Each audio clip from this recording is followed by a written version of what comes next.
But of course, no one's going to do it.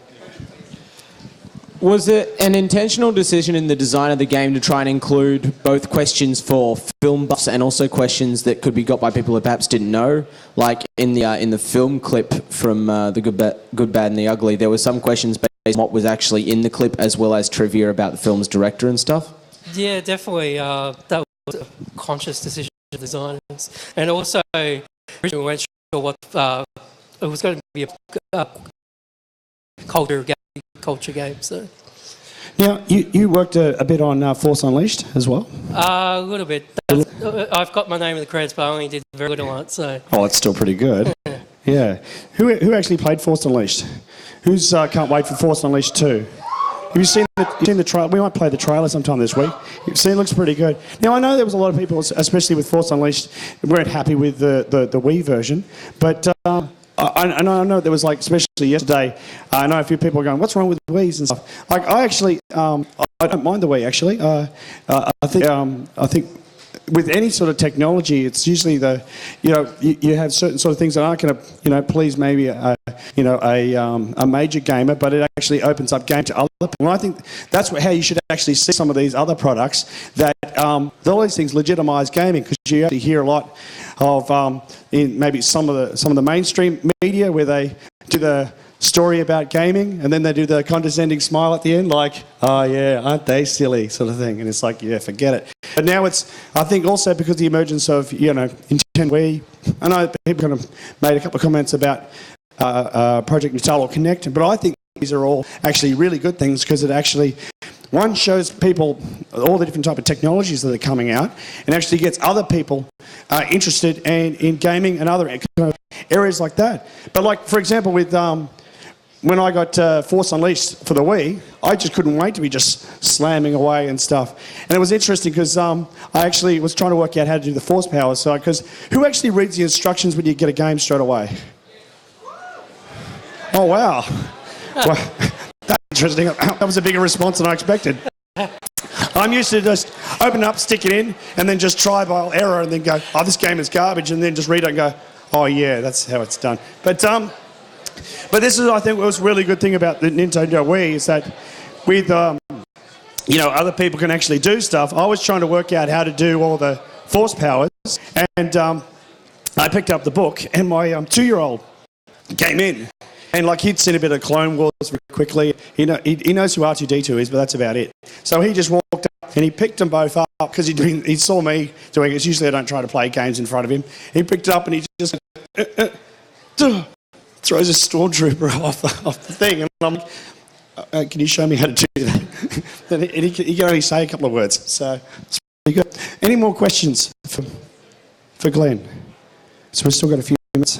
There's a common with the Force Unleashed game, the Wii version. Everyone can play, and you can do one-to-one mapping of the swords. Yeah. But you actually can't do that with the Wii remotes. So yeah. It's I had a lot of complaints about that. But I know many people, especially with the Wii remotes and stuff, are talking about, you can just sit there just doing this. But I think part of it is it's actually the enjoyment of actually getting up and kind of moving around. I was totally sold, was like one cricket season ago, you saw the ad with Glenn McGrath, so with his cricket, and I watched it and I went, I don't know if I can do, I don't know if I'd buy that. And then I watched the ad again, I was like, gotta get it. So I got it, and I remember I got it, and now I hadn't done any sort of really major exercise for a little bit, so I decided to play a test. So I bowled and fielded, and then batted, bowled, fielded, and batted again. And then realised why I lift my arm from trying to do spin bowling and pace bowling. So it was going to be interesting, especially the neighbours looking over the fence to see me try and do this. So, it's pretty good. Having coded for the Wii, like, how limited is the motion control on the Wii? Can you actually track full movement, or do you just have to map specific sort of directions? You only know about directions, so you don't know about where gravity is. So you have to kind of guess. And that's why you can't do that one-to-one mapping of actions. All right.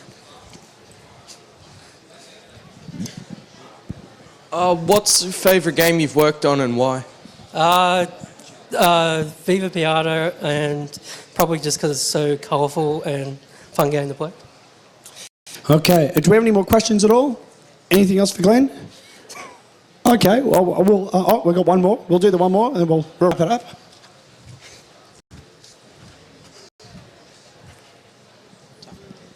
Have you guys started making any games for the new Xbox Connect?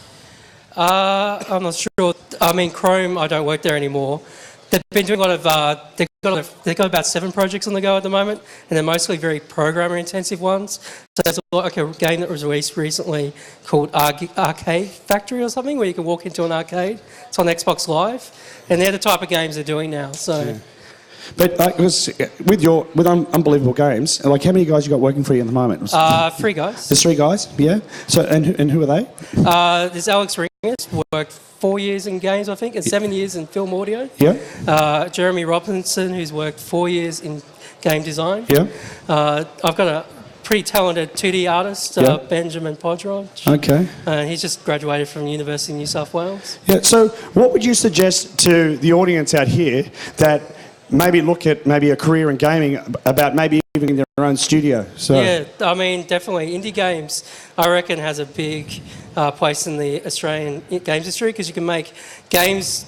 Like, the problem with the games industry currently is the games just are sometimes a little bit lackluster and just don't have the design quality, and you guys can focus on the design and make sure they're really high quality, yet fun. Well, see, that's one of the things that I spoke briefly about on Saturday, is like kind of listening to this sort of stuff, because there are students here, like just a minute ago, I said, put your hands up, who's can do, who's done stuff in C++ or C#. There'd be some people here who are 3D artists, other people can do other sort of different things. If you just kind of look around you at the moment, look how many people are here. You guys could quite easily become a studio overnight. You think about it. You look at the resources you have around you. You all talk to each other through the social networks. You don't need an office. You can work from home. You can do stuff in Flash. You can do stuff in 3D. You can do whatever. But just collectively, you're looking around you. You're all interested in the same thing. Just think if you all got behind maybe one idea, or even a quarter of you, one idea, and said, hey, let's do this for maybe an iPhone app, or even a Flash game, and get it out there. Maybe even like, for example, the iPhone app. You guys work collectively together and start churning these things out. Have you seen how much is an iPhone app game or a thing? What's the average price? Around $1 or $3? Yeah, $1.20. Okay, just think of this. Just think if this guy here made an iPhone app, you want it tonight. There's maybe $700, $800 straight away. Now, because you're talking about global markets, now you think what's happening at the moment. It's people overseas are watching this live and watching the playbacks. Now, you're basically an opportunity that sometime over the course of this 5 days, I know you got your teams for your gameplay, but there's nothing to stop you guys forming partnerships with other people, creating your own studio right now. Why kind of think, wouldn't it be great to work for Epic or Arts or Nintendo or Sony or whoever, but you guys could be starting it now. And the other thing is, if you do it now, you're getting a portfolio. That's if you right. want to get commercial as well. Yeah, so later in the week, actually, students took up, there's a couple that were interested, who were going to showcase just a bit of machinima or a game they're working on, so independent stuff. So this is all the starting points. This is a great thing that's actually happening with technology now, is that you guys, while you're still in high school, can be making products, and it doesn't have to be. You don't have to be going off. Let's go make Halo 15 tomorrow. But there's nothing to stop you guys from making small games or even casual games, starting up and getting your portfolio going. Now, there's going to be more companies coming this week who are going to show you different types of software and other sort of stuff that, if you think about it during the week, everything you hear from everything to do with sound, 3D, programming, packaging, journalism, all that stuff, marketing, everything you hear this week, you've got the information and know where to get the material that on Saturday this week, you could technically start building your own game. And consider I started at 16 as well, so and I've got to working in 7 years in the games industry commercially, so. Yeah. Take advantage of the opportunity we have here of a room full of people. You have on with your games and stuff, But look at what is happening here. Last year, we had some students that were talking to, I think it was like 49 other students through Facebook to make their own game. And they're from all different parts of the country. Now, look here, most of you guys, well, a large portion are here from Victoria. There's others from, Western Australia and New South Wales and overseas. But there's nothing to stop you from doing this. And the people who are watching out here, if you're watching or something, if you're interested, hop it on Facebook and go, hey, I'm interested in making a thing. So it'd be interesting to see maybe on Friday, any of you have started to get your own groups and go, hey, we're going to have our own design studio.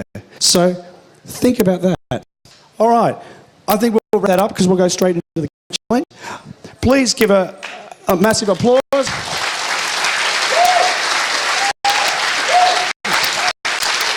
And I think he needs just an out-of-control, screaming applause, just the sheer fact he's worked on all those titles.